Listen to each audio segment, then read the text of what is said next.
কন্ডোমের পরিবর্তে আপনার স্ত্রী যদি কোনো রকমের খাবার পিল ব্যবহার করে থাকে তাহলে আপনার স্ত্রীর জন্মবিরতিতে কোনো রকম সমস্যা হবে না, কারণ কন্ডোম যেমন জন্মবিরতিতে সাহায্য করে, পিলও কিন্তু সাহায্য করে।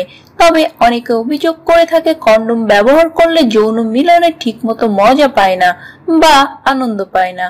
আপনার যদি এই ধরনের কোনো সমস্যা না থাকে তাহলে বর্তমানে কিন্তু বাজারে ভিন্ন ভিন্ন রকমের কন্ডোম পাওয়া যায়, আপনি এগুলো ট্রাই করে দেখতে পারেন।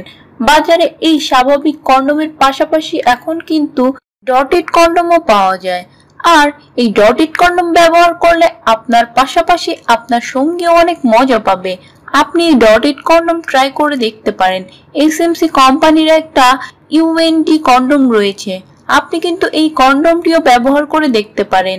এই কন্ডোমটি ব্যবহার করলে আপনি স্বাভাবিক সময়ের চেয়ে অনেক বেশি সময় যৌন মিলন করতে পারবেন। তবে আপনি কন্ডোম বা পিল বা অন্য কোনো জন্ম নিরোধক পদ্ধতি ছাড়াই কিন্তু নিরাপদে যৌন মিলন করতে পারেন। আপনার স্ত্রীর মাসিক শুরু হওয়ার আগের 1 সপ্তাহ এবং মাসিক শুরু হওয়ার পরের 1 সপ্তাহ কোনো প্রকার জন্ম নিরোধক পদ্ধতি ছাড়াই যৌন মিলন করতে পারবেন। তবে আপনার স্ত্রীর মাসিক যদি নিয়মিত হয় তবে এই পদ্ধতি ব্যবহার করতে পারবেন। আপনার স্ত্রীর মাসিক যদি অনিয়মিত হয় তাহলে কখনোই এই পদ্ধতি গ্রহণ করবেন না।